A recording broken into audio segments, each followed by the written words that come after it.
Okay, हम collection of vector का representation देख रहे हैं पैरामेट्रिक फॉर्म में। तो कैसे करेंगे? सी, सपोज मेरे पास एक ये लाइन है। ओके, ये line X not comma Y not से पास हो रही, राइट। और ये लाइन सपोज एक बेसिस वेक्टर है ए कोमा बी, इसके पैरेलल है। तो हमको इस पे जो भी वेक्टर आ रहे होंगे, इस लाइन पे जो भी वेक्टर आ रहे होंगे, सारे वेक्टर को एक कलेक्टिवली रिप्रेजेंट करना। तो हम कैसे रिप्रेजेंट कर सकते हैं? सी, एक्स कोमा वाई, ये मेरे पास एक्स सेट होगा, राइट, इक्वल टू, इसमें जो होगा x naught plus T times a, okay,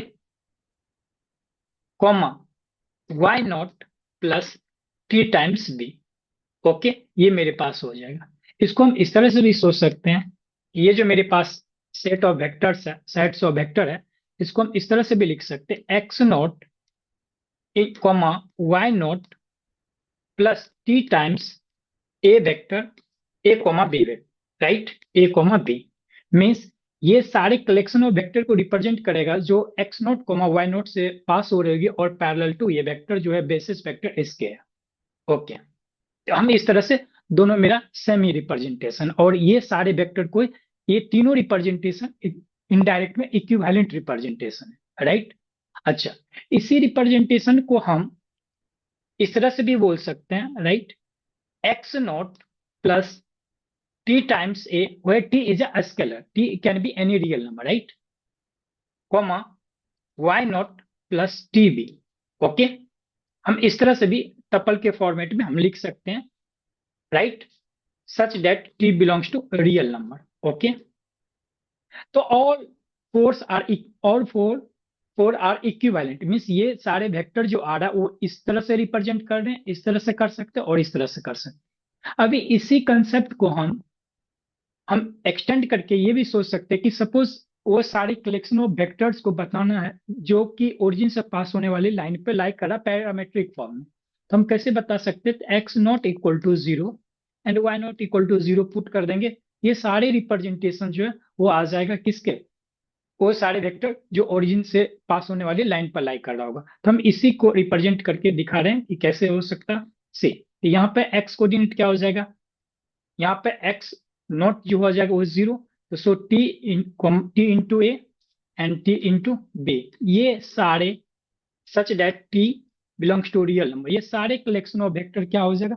ये सारे कलेक्शन ऑफ वेक्टर रिप्रेजेंट करेगा ओरिजिन से पास होने वाली लाइन पे, राइट। और इसको हम ऐसे भी लिख सकते हैं, T into A comma B, ये such that T belongs to real number. ये सारे वेक्टर के कलेक्शन को बता रहा है टू डायमेंशन में, जो ओरिजिन से पास होने वाली लाइन पर लाई कर रहा होगा। तो यही हमने लिखा है कि ये मेरे कोई पॉइंट से पास होने वाली, क्या है, ये मेरे कोई पॉइंट से पास होने वाली एक वेक्टर है, और जो ये बेसिस वेक्टर के पैरेलल है, राइट। तो हम वो सारे वेक्टर को हम इस फॉर्म में कलेक्टिवली इस तरह से रिप्रेजेंट कर सकते हैं। Okay, check it, matrix form में in three dimension. Okay, see, जैसे हमने अभी टू डायमेंशन में देखे थे, सेट ऑफ वेक्टर्स जो एक लाइन पे लाइक कर रहा होगा, वो ओरिजिन से पास हो रहा होगा या किसी point X not comma Y not particular कोई पॉइंट से पास हो रहा होगा। तो उसको हम कैसे रिप्रेजेंट करेंगे? उसी कंसेप्ट को हम थ्री डायमेंशन में एक्सटेंड कर रहे हैं। सपोज मेरे पास एक लाइन है, right, this is suppose line, okay, and ये लाइन मान लो कोई point X not comma Y not comma Z not से पास हो रहा है थ्री डायमेंशन में, राइट। और ये लाइन जो है एक पैरेलल है इस बेसिस वेक्टर के, लेट से ए कॉमा बी कॉमा सी है वेक्टर, बेसिस वेक्टर, उसके ये पैरेलल आ रहे हैं। तो हमको इस पे, इस पॉइंट, इस लाइन पे जो सारे वेक्टर्स है, सारे वेक्टर को कलेक्टिवली रिप्रेजेंट करना चाहते हैं, तो हम कैसे रिप्रेजेंट कर सकते हैं? सी, x comma y comma z equal to, हम बोल सकते हैं x naught comma y naught comma z naught, right, plus, okay, t times a b c. ये रिप्रेजेंटेशन जो क्या बता रहा है कि ये जो एक वेक्टर इस लाइन पर जो भी लाई कर रहा है, ये सारे को मैथमेटिकली हम पैरामेट्रिक फॉर्म में इस तरह से रिप्रेजेंट कर रहे हैं। ओके, ये और ये दोनों इक्विवेलेंट रिप्रेजेंटेशन। ओके, और हम इसको दूसरे फॉर्म में भी लिख सकते हैं, कैसे? सी, हम कंपेयर करके बोल सकते हैं X equal to X not plus T times, यहां से क्या आ जाएगा, T times of A, similar Y equal to Y not plus T times B, and Z equal to Z not plus T times C. जब हम इसको इस तरह से लिख सकते हैं, सी एक्स वाई जेड के प्लेस पे ये जो मेरे पास कलेक्शन ऑफ वेक्टर रिप्रेजेंट कर रहा होगा, तो हम इसको इस तरह से भी लिख सकते हैं, x naught t into a tuple के फॉर्म में, comma y not plus t into b, comma z not plus t into c. इस फॉर्म में हम टपल के फॉर्म में लिख सकते हैं, such that T belongs to what, real number. So ये रिप्रेजेंटेशन बोले या हम ये रिप्रेजेंटेशन बोले, और ये जो मेरे पास इस पे जितने भी वेक्टर आए सारे वेक्टर को कलेक्टिवली ये रिप्रेजेंट कर रहा होगा। ओके।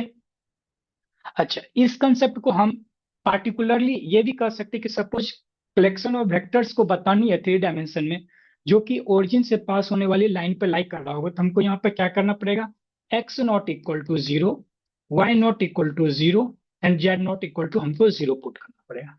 हम जब वो पुट करेंगे तो मेरे पास कलेक्शन ऑफ वेक्टर का रिप्रेजेंटेशन कैसे आ जाएगा, T into A comma tuple के फॉर्म में, T into B comma T into C, right, such that T belongs to real. ये वो सारे कलेक्शन ऑफ वेक्टर्स को बताएगा जो ओरिजिन से पास होने वाली लाइन पर लाई कर रहा होगा। हम इसको इस तरह से भी लिख सकते हैं, टी कॉमन लेके a b c, such that T belongs to real number, right, t is a scalar. So मतलब जो ये मेरे पास बेसिस वेक्टर है, इसके पैरेलल जो भी वेक्टर आएगी, राइट, वो डेफिनेटली वो ओरिजिन से पास होने वाली लाइन पे लाई करेगा, सारे वेक्टर को कलेक्टिवली रिप्रेजेंट करेगा। यहाँ टी क्या है, टी इज अ पैरामीटर्स, मतलब यही हम टी को डिफरेंट डिफरेंट वैल्यू लाके हम ओरिजिन से पास होने वाली लाइन पे जो भी वेक्टर आ रहा होगा उसको हम यहाँ पे लिख सकते हैं।